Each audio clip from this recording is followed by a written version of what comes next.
Namaste, everyone.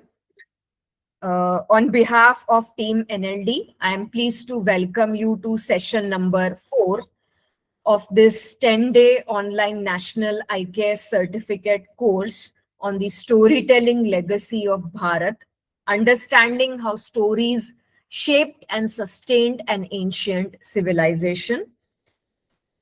This certificate course is being offered along with BRB College of Commerce, Raichur, Karnataka. And we once again express our gratitude to the team from the BRB College of Commerce for their support.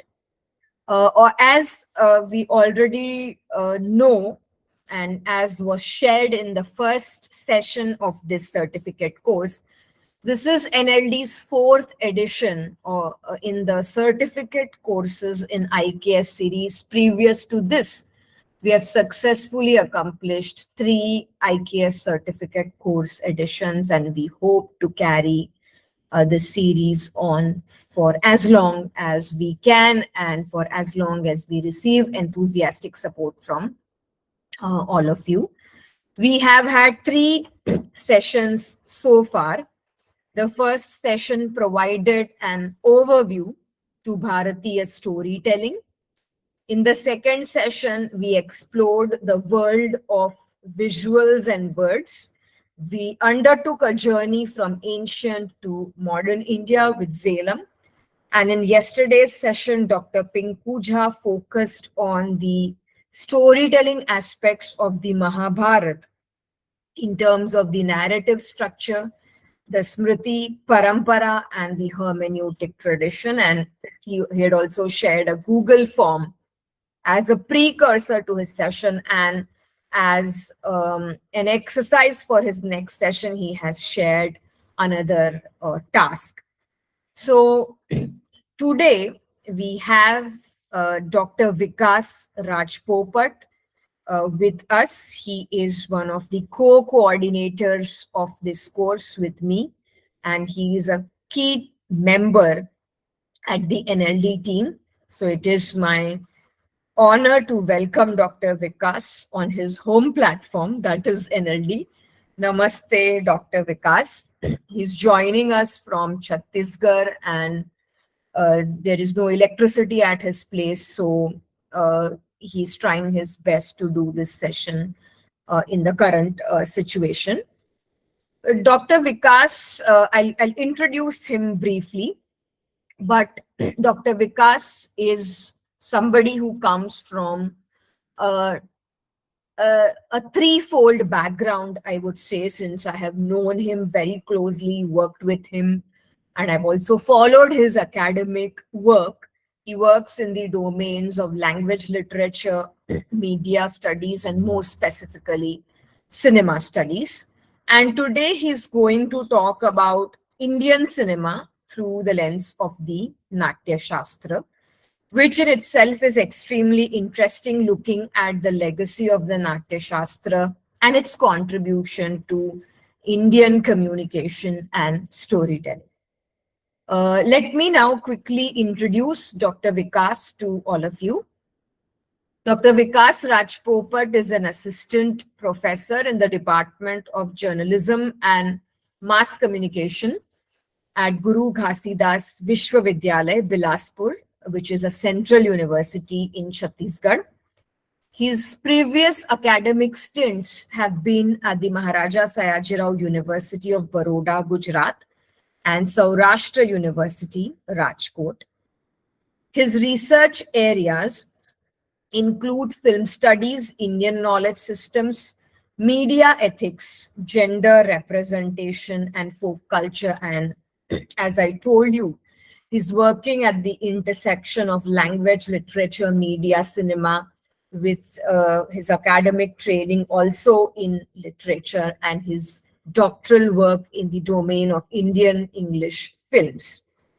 As an academic, he has taught several subjects at the universities that he taught, and currently at the Guru Ghasidas Vishwavidyalaya. He also has a number of years of experience as a media practitioner, as a creative professional, and he was active, he is still active in the media circuit as a filmmaker, as a content creator, and as a visual artist. More recently, he has received a major ICSSR, that is Indian Council of Social Science Research grant for a project on tribal studies, and we would love to hear about it from you, Dr. Vikas, in due course. He also contributes actively into the public discourse in media studies. He contributes as a freelance correspondent for Feelings Gujarati magazine, and is also a columnist for Cine Gujarati. So in his work, he integrates academic research with creative media practice. Dr. Vikas is also a polyglot with knowledge of multiple languages, with expertise in writing on different socio-political, cultural issues of contemporary times. And today, as we can see on his title slide, he is going to take us through the cinematic journey of Bharat from the lens of Nāṭyaśāstra. So welcome, Dr. Vikas, to the session. And Nāṭyaśāstra itself is such an exciting and interesting terrain in the domain of IKS that its connection with popular cinema is something that we are looking forward to hearing from you. Namaste, and let's start the session. Thank you. Thank you very much, Dr. Nidhi. Good evening to everyone. Namaste to everyone. I have kept the slide showing the title of today's session, that is Indian cinema through the lens of Nāṭyaśāstra. But I'm not going to move further in this PPT because I want to talk about Nāṭyaśāstra first. And you would be knowing that Nāṭyaśāstra itself begins with a story. So let's start with a story. Uh, there was a time when humans actually forgot how to live. And looking at the situation, the gods went to Lord Brahma, and they requested Lord Brahma to find out a solution. And as we all know that Brahmaji had created four Vedas, but this time to teach humans how to live, Brahmaji didn't create another Veda, but created Nāṭyaśāstra. That is the story which we find in Nāṭyaśāstra itself. Uh, Actually, all the sages and all the gods, they requested Brahmaji that please give us something that teaches life to the humans, but it is also engaging. So Brahmaji created this Natya Veda, and he gave responsibility to Bharat Muni to execute the Natya Sastra, to actually pen down, to create the entire Natya Sastra. That is the story that we find in Natya Sastra itself. So after receiving the command from Brahmaji to create a sastra that is based on Natya, Bharat Muni and his disciples, they actually started to create the Natya Sastra, but they just didn't focus on the theory part, but they actually created a drama. And in that drama which they created, there were gods, there were demons, there were humans. There was love, there was anger, there was war, there was humor. And it also had the drama, it also had music, dance, and dialogue. So the audience which were gathered there to watch that drama, the audience didn't just watch the play, the story that was enacted before them, but they actually felt, they laughed actually, they cried, and they reflected. And in that moment of reflection, in their laughter, in their crying, something magical happened. And uh, humans actually started to recognize themselves, when they were reacting to the play which was there in front of them, which had demons, which had humans, which had gods. They started to actually meet themselves. So Bharat Muni and his disciples actually understood that the core idea of Nāṭyaśāstra is that drama is not just entertainment, it is a mirror of consciousness. Now, the people who belong to the arts background, they would remember Aristotle, because in the poetics of Aristotle, he talked about the imitation of life which is there in the drama, in the theater. But please understand the difference between poetics of Aristotle and what Natya Shastra gave to us. Natya Shastra actually opened the door, and it talked that Natya or any art form is not imitation of life, just imitation of life, but it is the mirror of consciousness which is there inside all of us. So as I mentioned, that Bharat Muni and his disciples discovered that art is not just about entertaining people. So they have started to systematize the human experience that they observed, the audience felt.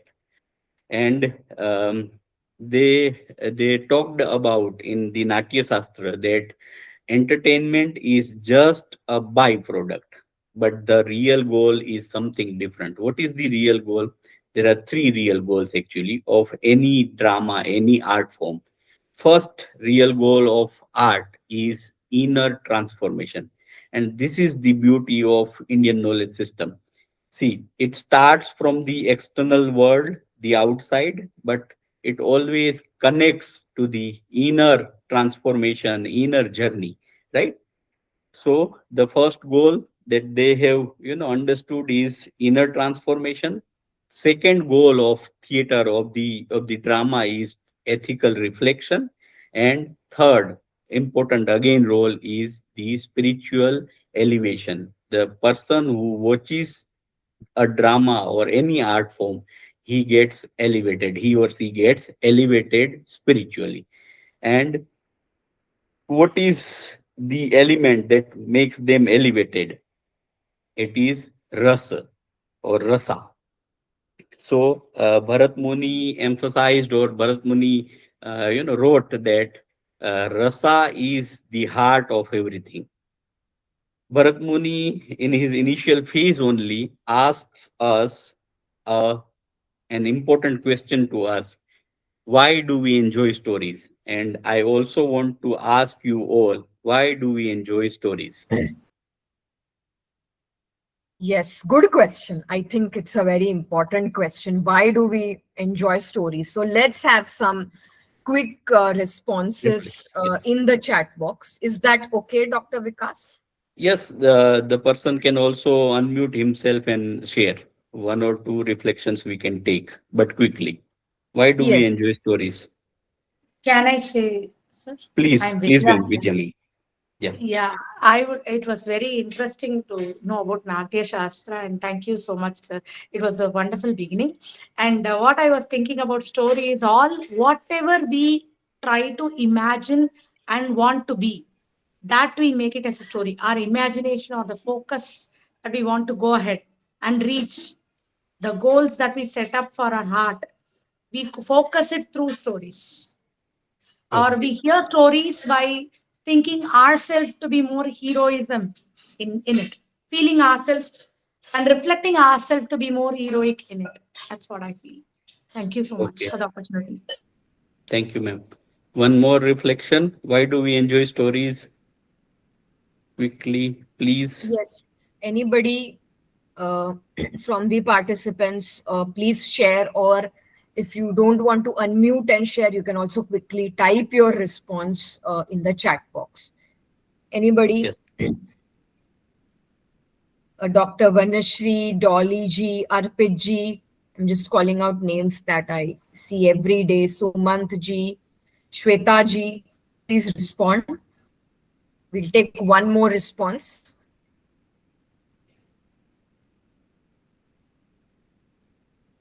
Yes, any quick responses? Why do we enjoy stories? I think it's a very interesting question that Dr. Vikas has posed in front of us right at the outset, because if we want to go into the details, No, the answer to this question is important. Yes, Namaste, Shweta ji, sir. go ahead. Vikas, sir. Ma'am, this is Meena from Hyderabad. Yeah. Hello. Hello. Namaste, Yes, Meena yes. ma'am. Please tell. Namaste, sir. Sir, stories, no, so when we are listening the story or when reading the story, we feel we are also involved in that. We are also one of the character in part of that story. Like that feeling we have in the mind. That's why we are enjoying it, according to my knowledge. Thank you. Thank you, Meena ma'am. There is Great. a response written in the chat box. Could you please read it, Dr. Nidhi? Yes, There I'll are two just, more responses. Yes. yes, and then I'll quickly ask Shweta ji also to share. So Neelam ji is saying that stories make us feel things: joy, fear, curiosity, sadness. That's great. Dolly ji is saying that stories make us feel connected to the characters and the idea it wants to present. That is what Meena ma'am also just said. Nandini ji says sometimes it fulfills what we want. It teaches the morals and ethics. Great responses, very useful responses. Yes, Shweta ji, go ahead. Good afternoon, sir. Namaste, Mr. Vikas. Namaste, sir. Namaste, I ma'am. would like to say something. Yeah. I just Thank you. wanted to say that perhaps they take us into an altogether different world. That is, of course, imaginary, and we are thrilled to imagine ourselves into that particular world. Perhaps that is why we are attracted towards stories. Thank you. Very true. Great. Fine. Thank you, Shweta ji. I think somebody else was also trying to speak. Was it Madhvi ma'am? It was I. Yes, ma'am. Oh, okay. Dr. Tayyaba, go ahead, please. Yes. Sir, I would like to say shortly that basically stories teach us life skills, forbearance, everything. Everything character teaches you something, which gives you lots of courage and teachings to lead a successful and patient life. So most life skills are learned from stories only. Thank you. Yes, great, Dr. Tayyaba. You're absolutely right. And since I'm seeing one more hand raised, the last response we can take from Dr. Kalpesh Parmar. Yes, Dr. Kalpesh. Good evening, sir. Good evening. What says a catalyst to takes away from us our everyday reality? I Dr. just Kalpesh, there is some audio disturbance from your end. Can you repeat? It works as a catalyst to takes away from us our everyday reality. Correct. Great. One last response by Saif Ali Khan ji. Stories are fundamental to how we process reality, connect with others, and experience emotion in a safe environment. Great. Wonderful. Yes, I think we can pick up from here, Dr. Vikas. Yes. So we all understand that it is not only about entertainment, right? And now let's understand what actually Bharat Muni describes it as. He answers that we enjoy stories because these stories produce rasa, right? Ras or rasa, both are the pronunciation. That is the emotional essence. And he actually identified 8 rasas. Actually, we talk about 9 rasas as well, and we talk about 8 rasas as well. But the authentic source says that there are 8 rasas. I believe that we all have heard about it, or I can name all 8 or 9 rasas which are there, but I'm skipping that part because we will go into it in detail. Um, but what we need to understand here, that the emotions that we feel after watching a story on the theater, actually it doesn't just gives us the emotional catharsis, but what it does, because we already have emotions inside us, and all the art form simply awakens them. And the purification, the elevation is also possible to happen. That is what Bharat Muni says, and that is why the term that it is not just about entertainment is repeatedly we can find in the Nāṭyaśāstra. So let's understand the process, how emotions are actually generated. Someone talked about the stimulation already. So Bharat Muni gives us a formula that these are the 3 steps. Because of these 3 steps, emotions are created in us. And as I already mentioned, that all these emotions are there already there inside us, but it is awakened during the process. So the first thing that happens is the vibhava. I think I should have slides now in front of you, and then if I'll Uh, talk, it will make more sense, right? yeah, Dr. And Vikas, we were not able to see the slides moving. I was not sure if you were yeah, yeah, moving yeah, them. yeah. Yes, yes, yes. Now you will find it moving. Okay, okay, great. Is it visible now? Yes, it's visible. Right. Fine. So I talked about stories, but I am also, keeping films as the reference point as well, because all the Natya Shastra, fundamentals are also rightly applied to cinema. There is a slightly difference between, theater and the cinema, which we are going to discuss also.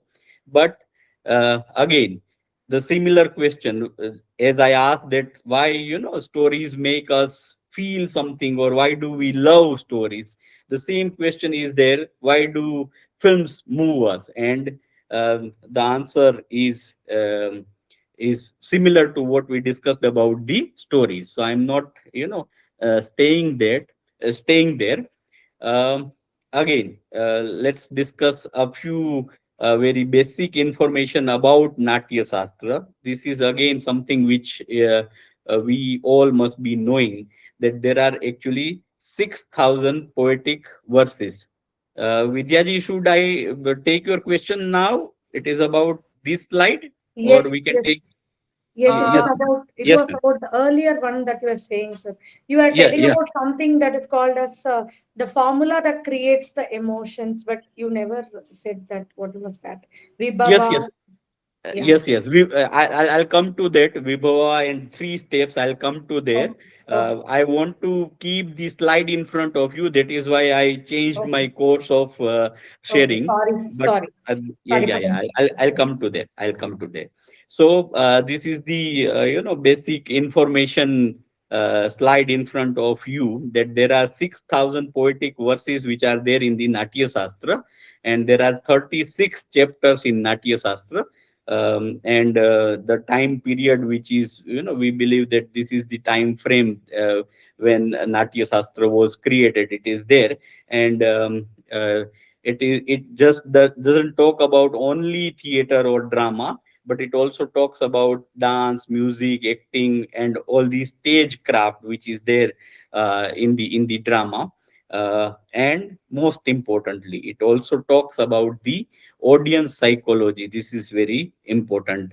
Again, I am taking the reference from the Aristotle's Poetics, where audience part was not considered that much important. But when it comes to Bharat Muni and Natya Shastra, audience psychology also plays an important role. So it is about Natya Shastra which is there in front of you. And as earlier slide also mentioned about other art forms, these are the art forms which are there in front of you: theater, poetry, music, etc. It is also there. And the meaning of Natya, the root word is nut, and to even in Hindi and in another other languages also we have this term called nut, that is the performer, the actor, or the person who represents the story, the protagonist, right? So this is the definition which is there in Nāṭyaśāstra about what is Natya. And I am quoting it: drama represents the actions and behaviors of the world, very similar to Aristotle's poetic imitation of life, right? Thus, drama becomes a reflection of human life and society, and cinema performs exactly the same function in the contemporary culture. This is the reference of cinema, which is not there in Nāṭyaśāstra, but I have kept it together. So, this is the story that I narrated in the very beginning, that people, I mean, the gods went to Brahma and they asked for a form which teaches life to the people. So, I already discussed about it. Rig Veda has dialogues, Sam Veda has music, Yajur Veda has gestures, Atharva Veda has emotion. And when we talk about Natya Shastra, it has Natya Veda has all four emotions. So it is the compilation or the culmination of all these emotions, which all these aspects in the fifth Veda. Now, okay, electricity came and electricity went. So, purpose of drama is to educate society, to provide entertainment, inspire the ethical reflection, and we also talked about the inner elevation, the spiritual elevation of oneself. It is also the purpose of the drama. So we started to talk about rasa theory, and these are the what is the structure of Natya Shastra that is there in front of you. The topics which are there in Natya Shastra are rasa theory, bhav, emotional state, acting techniques, stage architecture, music theory, costume design, dramatic structure. All these things are found in Natya Shastra, and we will look at all the aspects. Uh, Again, the same thing: ras, that is aesthetic experience; bhav, that is the emotional state which is being created in the audience, and the actors also feels that bhava state, and then the actors act. Then Abhinay, that is acting and expression, dramatic structure, music, rhythm, stagecraft, production design. All these things are the entire ecosystem of art you can find in the Natya Shastra. And if we talk about all these six aspects, the ecosystem of Natya is there in front of you. So, rasa theory, that Indian aesthetics is can be proud of. The meaning of ras is taste, flavor, or the essence. In Gujarat, we talk about in summer we have mangoes, and we find ras, that is the pulp of that mango, found in market and in households as well. So, ras is the main element which gives you the taste, flavor, or it is the essence of a fruit. Similar to the, we are taking the example of fruit here, but that is the essence. So, that is what rasa is. Um, let's move further. And this is the sutra that talks about ras actually. Vibhanu Bhavavya Vichari Sanyogad Rasa Nispati. The meaning of this sutra that Bharat Muni has given, it is a formula actually. He talked about, this is the Vidya ma'am, this is the Vibhava part that I started to talk. We have reached there. So Vibhava is the cause, the determinants that, actually, if we talk in general terms, that then the situation, the what we call it, the circumstances in which a story is emerging, that is the vibhava, or we can say that this is the setting from where this story will flow. So that is vibhava. Then anubhava.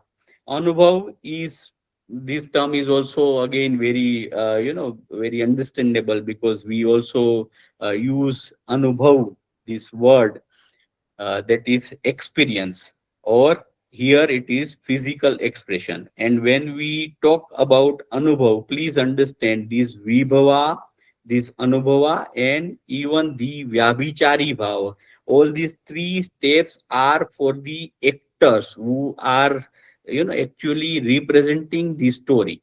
It is not for the audience, these three parts, right? Please understand, this is not about audience, it is about the performers. So vibhava is the setting, the atmosphere, the environment, the setting, or the cause where the story will emerge. Then anubhava is the physical expression, it gets executed in this stage. And vyabhichari bhav is actually supporting emotions or supporting elements. Say for example, if we watch a film, or if we listen to a story, we know that we have, we don't have any single emotion, that is ras, which is found. We find that in the serious situation also, a comedy can happen, a song can come. So these are the supporting ras which is created, that is called vyabhichari bhav. And it helps the actual narration. So these are the three important steps: vibhava, anubhava, and vyabhichari bhav, which is which creates the ras in the audience. So for the audience, for the spectator, all these three elements play a major role. These are the 9 ras, right? Sant ras, that is ras of peace, is actually debatable, because it is said that it was later on added. Anyway, we talk about these 9 rasas, right? First one is love, or Sringar ras. Sringar, this word, this term is also used um, in other context also, when a person adores himself or herself, it is called Sringar, right? So love makes the person being adored. So that is very similar. First one is the Sringar ras, then the Hasya ras, the comedy, comic, we all know. Then third one is Dukh Karuna, compassion. Then Rodra, that is anger. Then we have Veer ras, that is heroism. Then we have Bhayankar ras, that is fear. The ras that is the ras that is generated out of fear, being frightened. Then we have Bibhats ras, that is disgust. Then we have Adbhut ras, that is wonder. And then this Sant ras. To talk about these 9 ras, it is better that we watch all these rasas are. I'm showing you a very short video, please.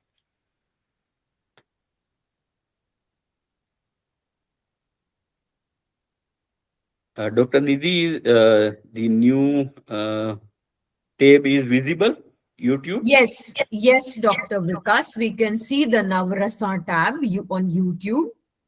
Yes. We'll just do a sound check. Yes. Navarasa. Nava means 9 and rasa is often translated as mood, emotion, or even sentiments. There are basically 9 rasas that humans show, and these are as follows.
Yes, very beautiful, Dr. Vikas. It was such a treat to the eyes watching these beautiful expressions for 3 minutes. Yeah.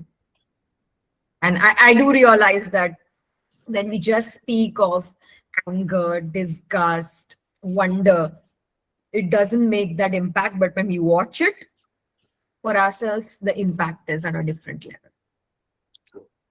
Thank you. This is the emotional framework that is given by Bharat Muni in Nāṭyaśāstra. I have given the different ras which we find in cinema. So these are the slides that has one or two examples of films for the different rasa. But in my next and my last session on 23rd, actually, I'm going to talk more about films. I'm going to talk more about OTT platforms and cinema. So for now, I am not, dwelling into this, but I want to talk about the types of abhinaya. So let me reach there actually.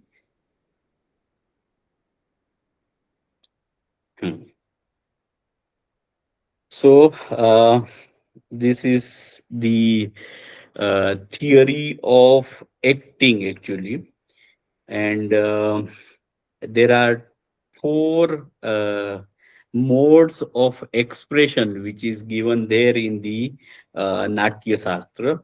The first one is Angika, second one is Vachika, third one is Aharya, and fourth one is Satvika. But again, if we talk about this, let's talk about it first, and then we will watch 50 minutes video. It's a very short video, and we will understand what these modes are talking about actually. So when it comes to the Angika Abhinay, we talk about the facial expression. The person uses his eyes, the forehead, and all the body parts, and the facial expressions is part of the Angika Abhinay. Then the hand gestures are part of the Angika Abhinay. So posture and bodily movement is actually about Angika Abhinay. Uh, there is this example of Amitabh Bachchan in Diwar. If you look at this image, then you will understand the body posture is also telling something. So it is about the Angika Abhinay, right? Then Vachika Abhinay. Vachika Abhinay is all about, speaking out. So voice modulation, the tone of what is being said, the rhythm of the speech, the pace that is varied, and the dramatic dialogues which we find in theater, in films, it becomes the part of the Vachika Abhinay. The example is given Kitne Aadmi The, that is the iconic um, dialogue of Sole film. So dialogue becomes, and the way the dialogues are uttered, it becomes the dramatic tool, and it is the part of the Vachika Abhinay. Then this is the example of Sole. Then we have Aharya Abhinay. What is Aharya Abhinay? It actually gives us it talks about the costumes, the hairstyle that is there, the makeup that the artist put on the body. So that is the part of Aharya Abhinay, and with the use of costume, makeup, and the other visual elements, it gives us the historical authenticity. It tells us about the social structure or the social status of the characters that they belong, and it creates the visual atmosphere. So we talked about, first thing was the bodily expressions. Second one was about speaking. This is again about the visual that we can watch, the costume, the makeup, and other visual elements which we find uh, in the in the specific frame. This is the example visual that you can find. Then the fourth one is very, very, very important according to Bharat Muni, and the name in itself suggests that is Satvik Abhinay. Satvik, the word means that comes from the Sattva, the element, the soul, right?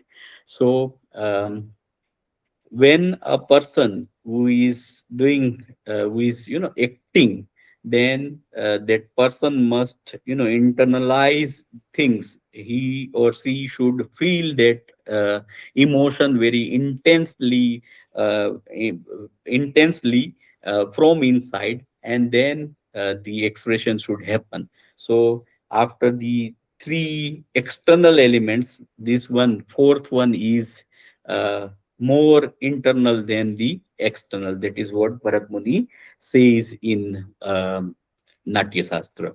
So when a person cries, trembles, or when a person becomes silent, it should come from the inner state. That is the Satvik Abhinaya is there. Let's watch with very short video again.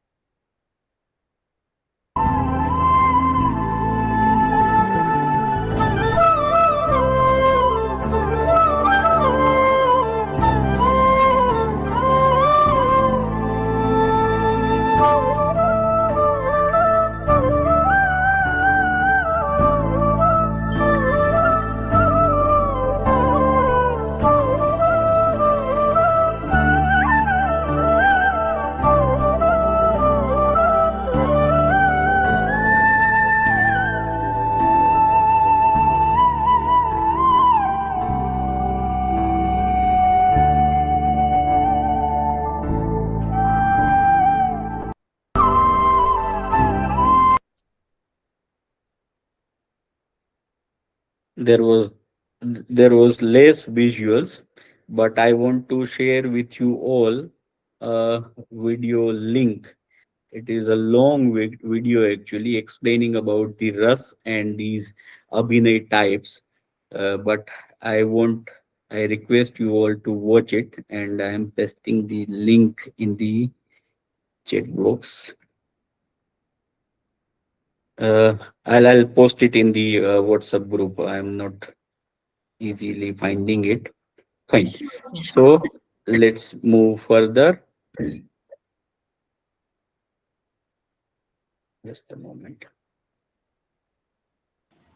Yes. Meanwhile, I want to request all our participants to keep posting their questions, comments in the chat box so that when Dr. Vikas closes his presentation, we can quickly dive into some comments and insights that you have had from the session in the context of Bharatiya storytelling.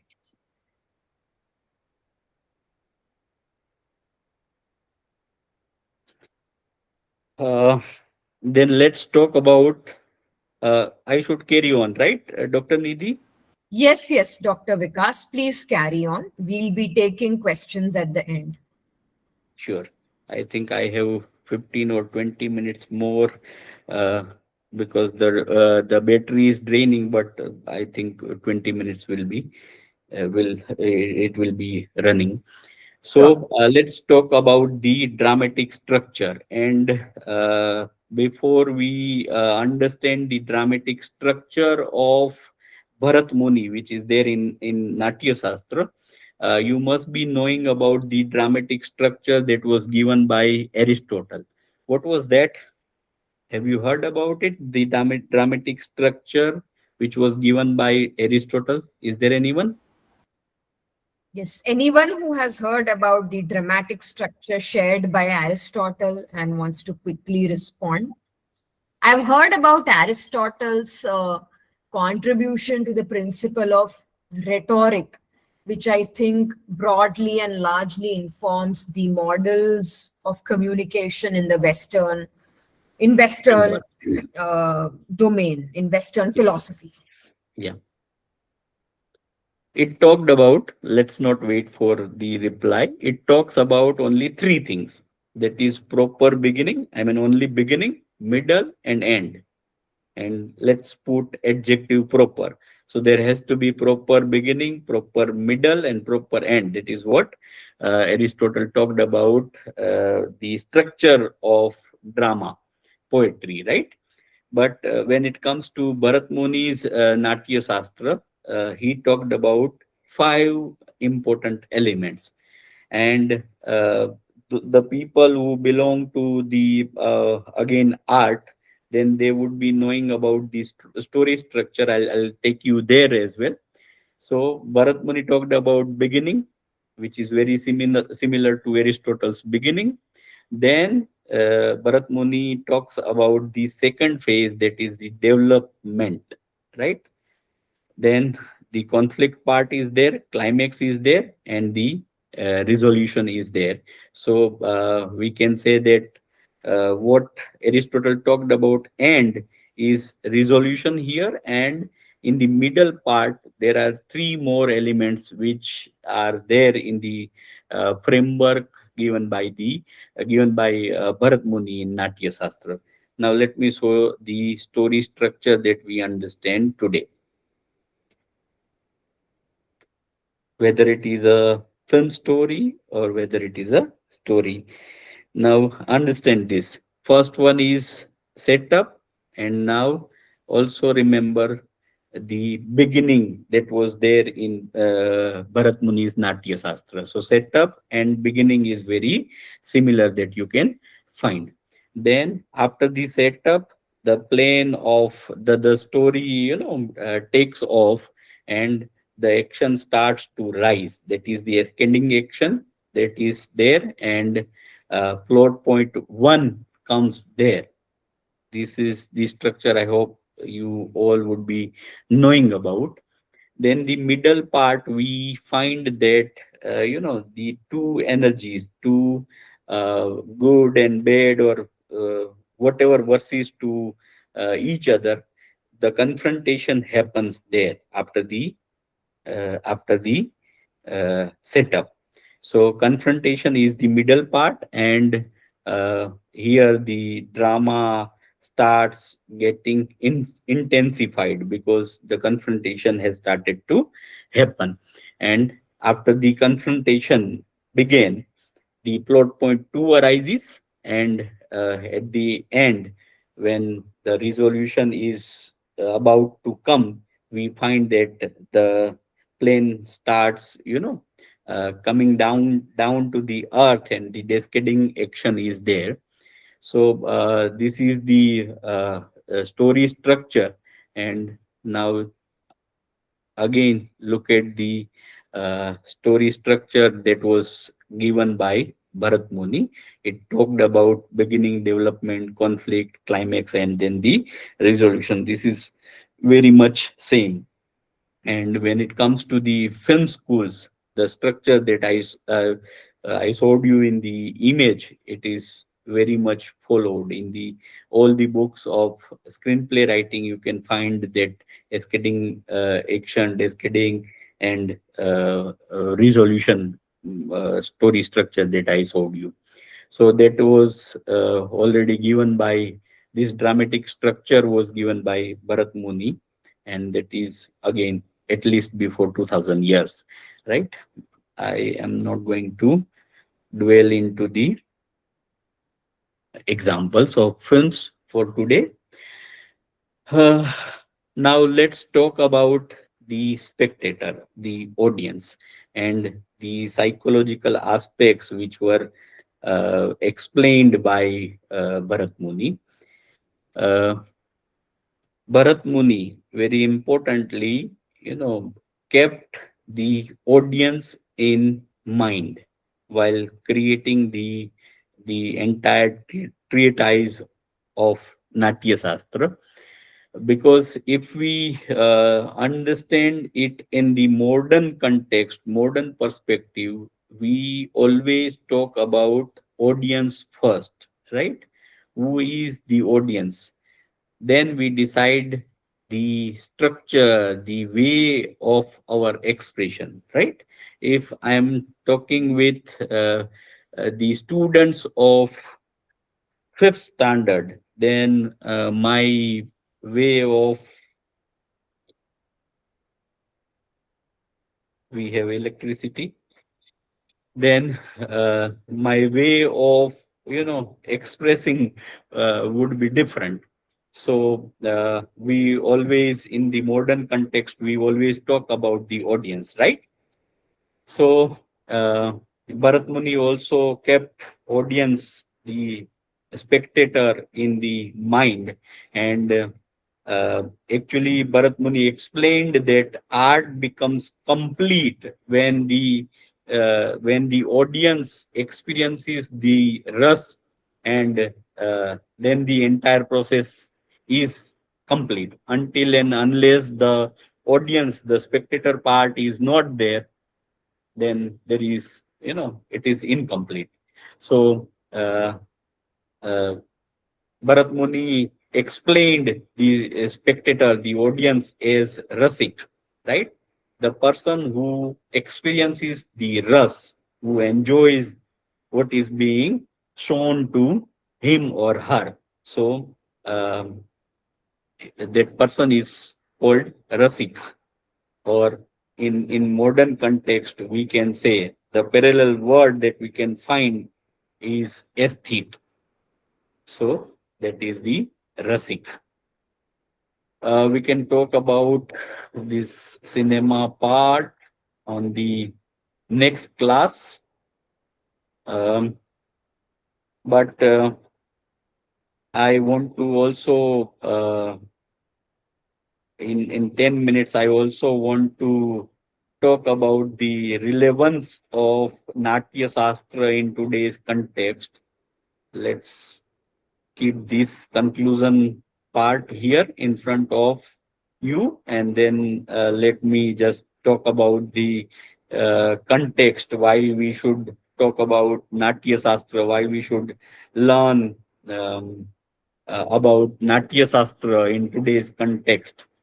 Um, Actually, if we look at Nāṭyaśāstra and if we understand what Bharat Muni tried to communicate with us, then we can understand that Bharat Muni talked that theater is a complete science. And when he talked about acting, that is through the body, through the face, through the gestures, when he talked about stage design or the music theory, costumes, when he talked about the audience psychology, the character types, and how to train the actors, all these elements, he explained it as a science.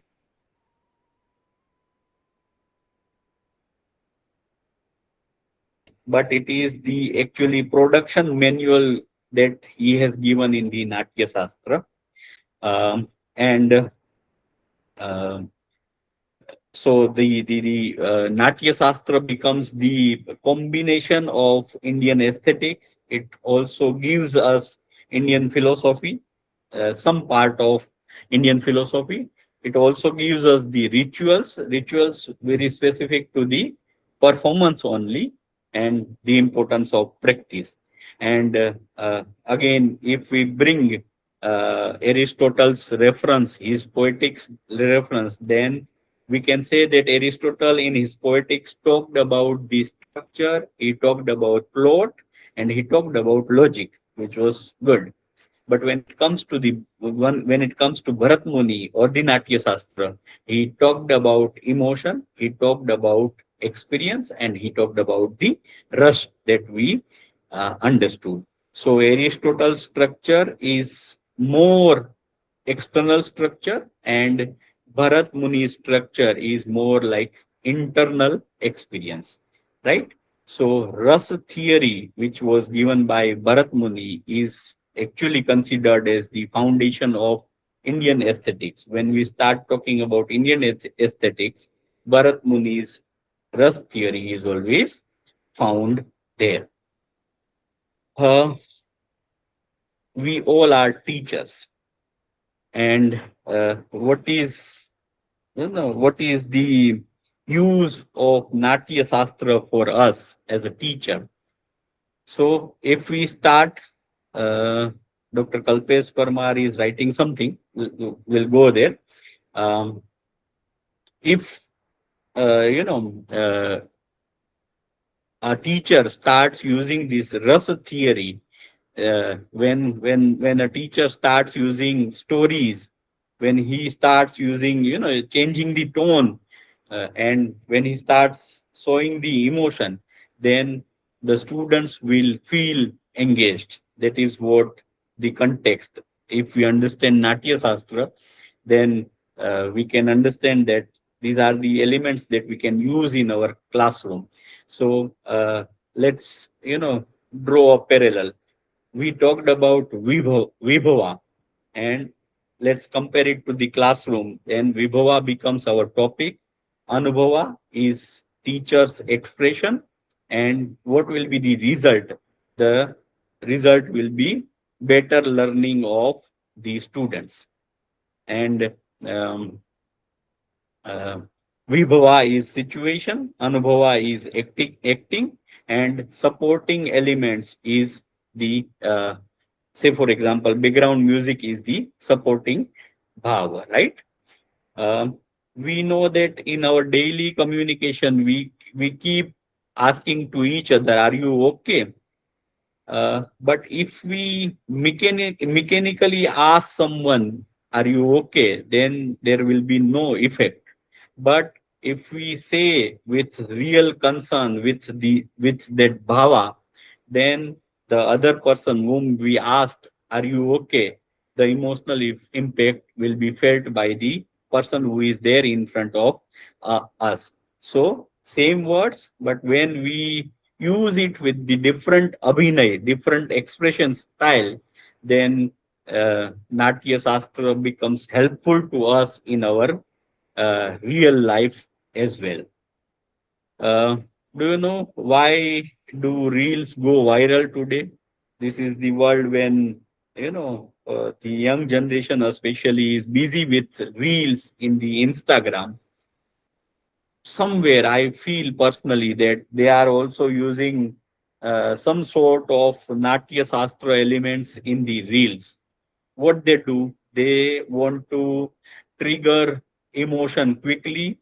They create the relatable situations with the audience, that is we, all of us, and they use expressions and they use music as well.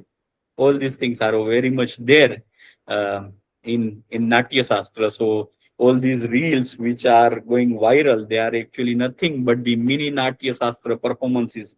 That is what I personally feel. So Bharat Muni's deepest idea was that emotions are not external, but uh, they are internal, they are within us, and art actually activates these emotions. So when we watch a tragedy, we process our own grief.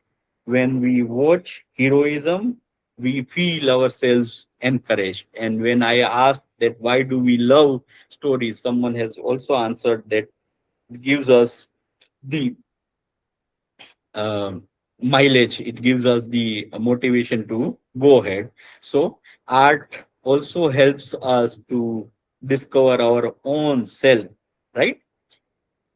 So life is a performance in itself, and awareness of emotions is is the key to master the performance, right? So Bharat Muni taught us through Nāṭyaśāstra psychology. He taught us storytelling. He taught us communication, and he taught us spirituality as well. It all in one, right? In Nāṭyaśāstra. So that is what I wanted to share today.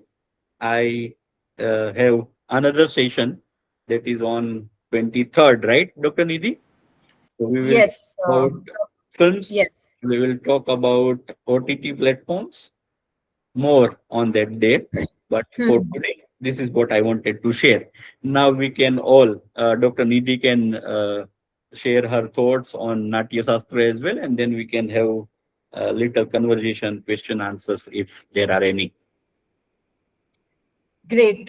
Thank you so much, Dr. Vikas, for taking us through the treatise of Natya Shastra and helping us understand and appreciate the essential and foundational text of Bharatiya arts and aesthetics. And while you were presenting on the Natya Shastra, you were talking about its elements, its structure, the different rasas, and comparing it with some elements that we find very similar in Western art and communication. I was simply wondering about the wide landscape that Natya Shastra has offered. So it doesn't talk about one thing, but it talks about multiple things.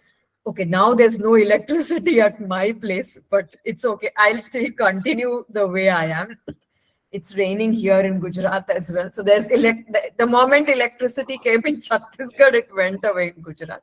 No worries. So I was wondering about the vast landscape that Bharat Muni has offered to us in terms of different elements of creative pursuit through the Natya Shastra, dance, drama, music, dialogues, emotions, etc., and so much more. And that is why I think it is so importantly referred to as the foundational text of Indian arts and aesthetics. And second, I was wondering about how Bharat Muni achieved this, because we are talking about, say, 5,000, 10,000 years ago, where the expression of civilizational consciousness was done in different ways through different knowledge repositories and scriptures. And it is very heartening to note that Bharatiya culture always has given primacy to creative expression in different ways.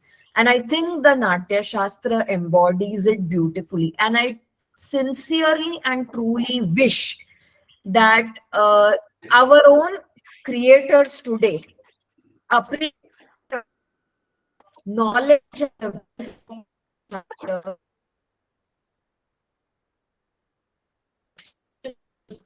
they integrate some and examples of how Shastra is. But I look at today's cinema and storytelling a little bit critically. I personally feel that the rich legacy and repository of Bharat Muni's Nāṭyaśāstra has not been completely used and how do I put it, has not been completely capitalized on by the creators of today, especially those in India. But of course, we can speak about it later. So great. So let's take any questions that we have. Vidyaji is saying very grateful for the session. Dr. Vikas.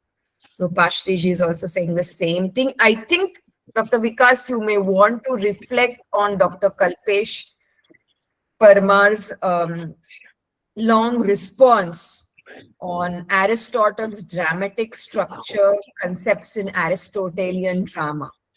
If you do want to quickly respond, meanwhile we wait for questions.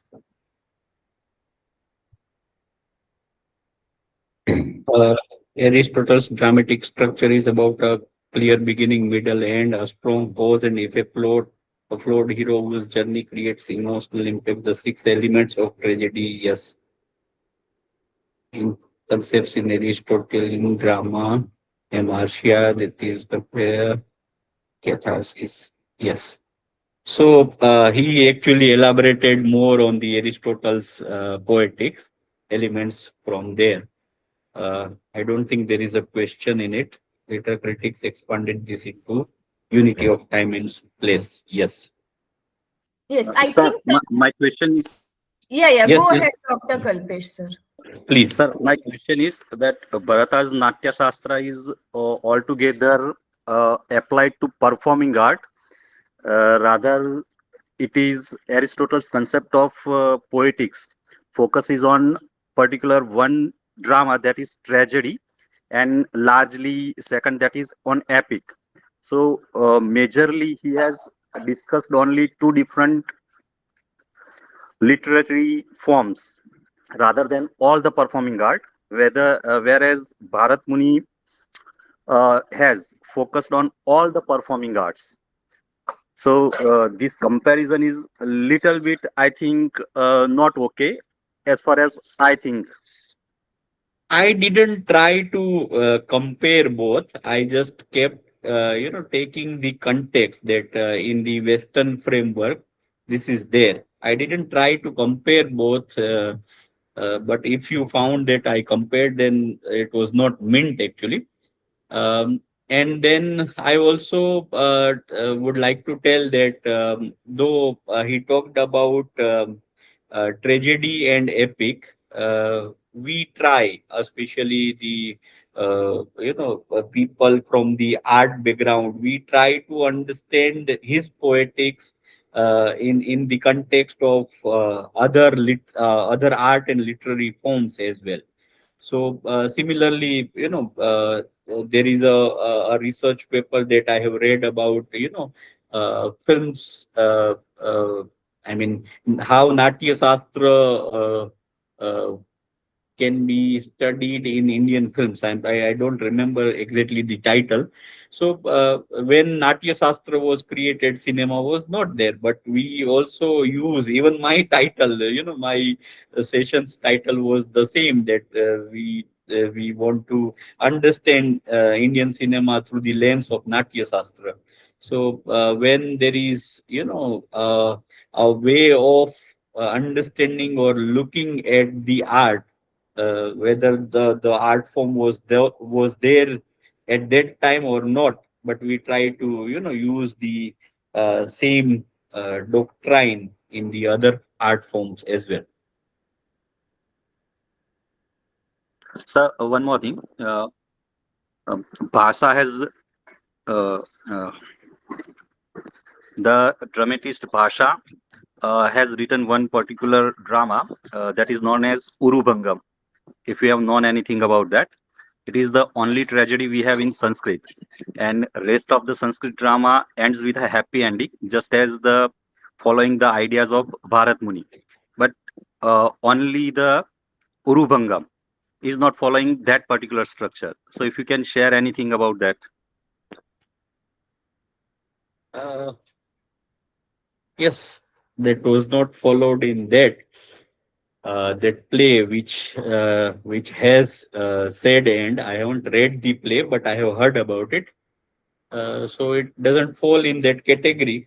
But Bharat Muni, if we look at the 36 chapters, the language of Nāṭyaśāstra, then you will understand that Bharat Muni has tried to give a sort of, what we call a framework, that this, if we use this way, then this result can be achieved. But there is, I don't think that watertight rules are there that this can be done and this can't be done, because when it comes to the artistic expression, then such rules, very watertight rules, watertight compartmentalization doesn't work. So yes, that drama, that play that you have mentioned doesn't follow that happy ending part. Thank you so much, sir. Thank you.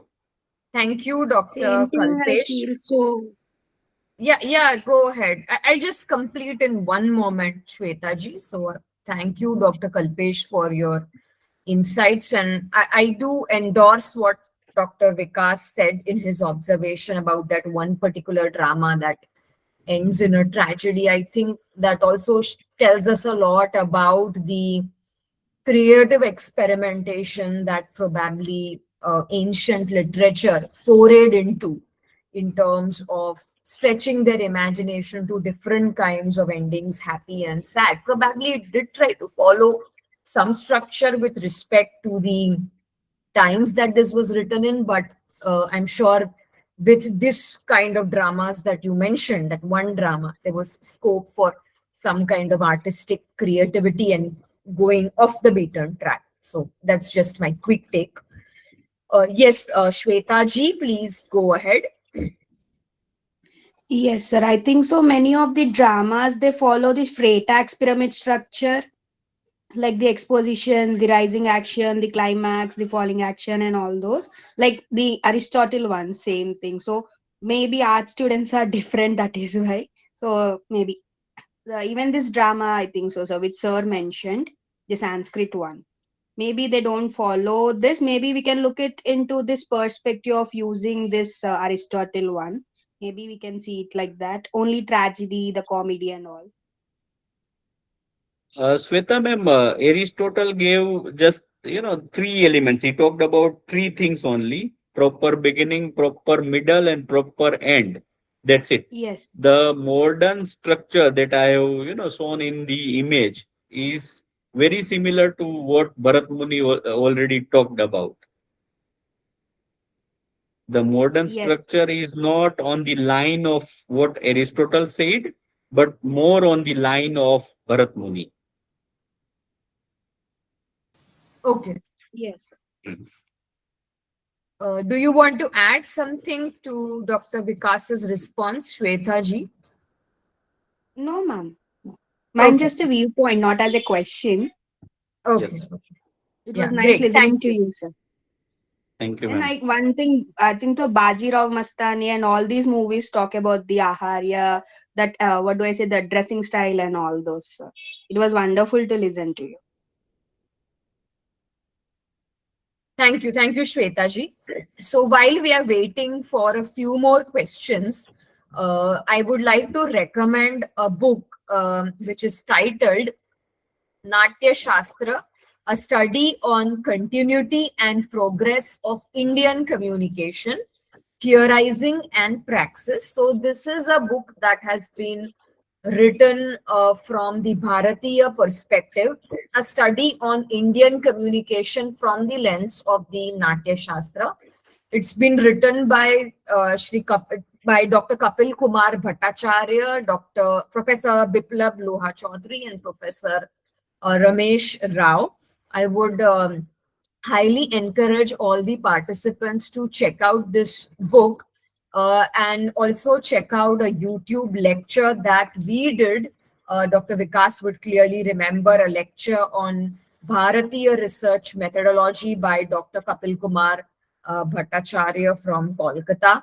So he's the author of this book, and he's worked quite extensively in the arena of ancient Indian communication. So in case you are interested in pursuing this further, this could be a very interesting read. And what this book touches upon is the wisdom of ancient Indian communication from various ancient Indian texts. The focus, of course, is on Nāṭyaśāstra, which is envisaged as a practical guide to human communication. And of course, what Nāṭyaśāstra builds upon are our foundational scriptures and knowledge repositories like the Vedas, Upanishads, Dharma Sutras, Mahabharata, Ramayana, etc. And it also demonstrates how Bharatiya communication, of which storytelling is an important part, takes a very holistic approach. So I would highly recommend this, and I'm just sharing the link in the chat box. I will also share it in the WhatsApp group later on. I will also share Dr. Kapilji's lecture, which I think will help you connect the dots with respect to what Dr. Vikas has just shared with us over the course of the last 1 hour, 20 minutes. Yes, so let's wait. We have time for one more question and comment. Whosoever wants to go ahead. Anybody? Arpit ji, Dolly ji, Dr. Vanashri, Dr. Punita ji, Tayyaba ji, anybody? Please feel free to share any comment or question. Vidya ji, if you have any question, please do share.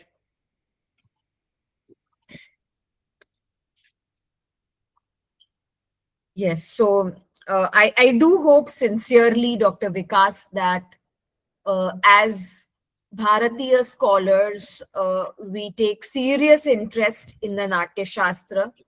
We examine modern storytelling forms in all platforms like cinema, OTT platforms, television series, social media content. We do get to examine this from the lens of the Nāṭyaśāstra. And more importantly, we also get to learn how the lessons and concepts and elements of Nāṭyaśāstra can be implemented in such a way in modern pop culture so that it feels more Indian and passes on the core dharmic civilizational message. Yes, there is one last question that we can take from Shweta ji.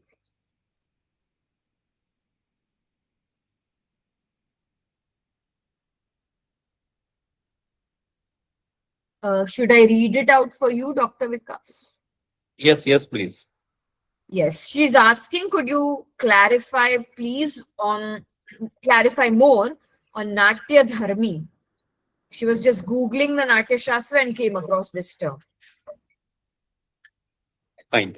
As far as I understand the term Nāṭyadharmi, which was there in Nāṭyaśāstra, so Bharat Muni is not, recommending to be very realistic, be authentic, but not realistic. That you try to imitate life. But what Bharat Muni suggests through that Natya Dharmi is to, enact any emotion or any, what we say, any situation in such a way that, people, the audience, the spectator feels that rus. So Natya Dharmi is the person, I mean, the way of doing the acting in such a way that the spectator feels the rasa. That is what Natya Dharmi is meant when it comes to Bharat Muni. Great. Yes, sir, Thank you. understood. Thank you. It was a bit complex there. Now, after you gave the answer, I understood it was like not realistic, but most kind of natural resemblance or semblance. Yes, sir. Thank you. Thank you. Thank you, Dr. Vikas, for a wonderful session and for introducing us to Bharat Muni's Nāṭyaśāstra, which I believe is rightly termed as the fifth Ved, as the knowledge corpus contained in the other four Vedas is rich and informs us in our civilizational pursuits. So does the Nāṭyaśāstra, and as teacher educators in social sciences as well as in other disciplines, understanding and appreciating this heritage that was gifted to us by Bharat Muni is extremely interesting, especially in the context of the massive impact that media forms have on audiences today. We are witnessing an era of transnational global media, where media forms themselves have transcended borders. We are consuming Korean content, American Hollywood content, and content from other countries. In that context, we must not lose sight of what we have in our civilization in the form of Nāṭyaśāstra. And we truly look forward to your next session, which will be hosted on 23rd of March, that is Monday, where Dr. Vikas will delve more on cinema, television, and OTT narratives. So thank you once again, Dr. Vikas. Dr. Nidhi, before we close the session, I also want to add something. To understand, who has asked about Natya Dharmi? Shwetaji. Swetaji. It's Swetaji, me, I sir. suggest you to Google or do the Chat GPT and please search the term German Expressionism. German Expressionism, and you will Yes. understand what Natya Dharmi is. When it comes to German Expressionism, these filmmakers or these school of thought believed that you don't need reality to express, to showcase, but you need exaggerated way of presenting things. So these 1950 or 1960s German expressionism is the movement which you will find parallel with again Natya Dharmi. This is what I wanted to add. Yes, sir. Thank you. Sir, can Yes, we contact you further if we are need any more clarity on that regarding anything? Please, Dr. Nidhi, could you please share or let me write my email ID and mobile number both. Yes, sure. Yes, Dr. Vikas, please share your email address. In tomorrow's session, I will share the contact details of Zelam and Dr. Pinku as well. I did share Zelam's contact details in yesterday's session, but if any of you have missed it, I will share it again. And please feel free to contact any of us anytime. You can just drop an email or a WhatsApp.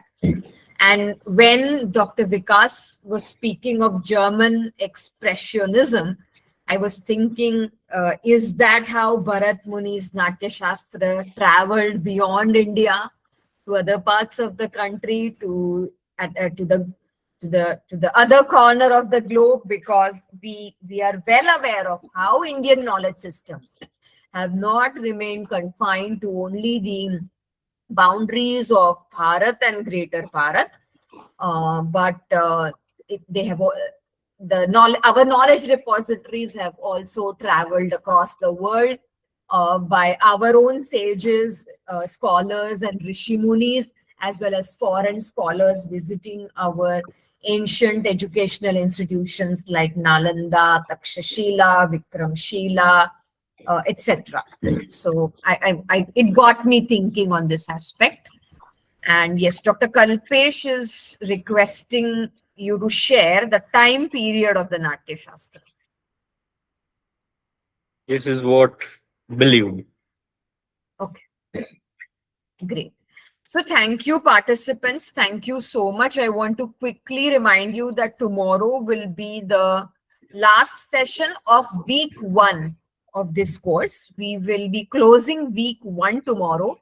From 23rd, we'll be moving it to week 2. And tomorrow we have Dr. Pratibha Maitra, who will be speaking about storytelling in Yoga Darshan, which is one of our 6 schools of Bharatiya Darshan. So I request everyone to join the session, and we will be closing week 1 on a meaningful and substantial note and moving into week 2. And we sincerely hope that the entire week with 5 sessions will be meaningful for all of us here. Thank you so much. Let me end the recording quickly.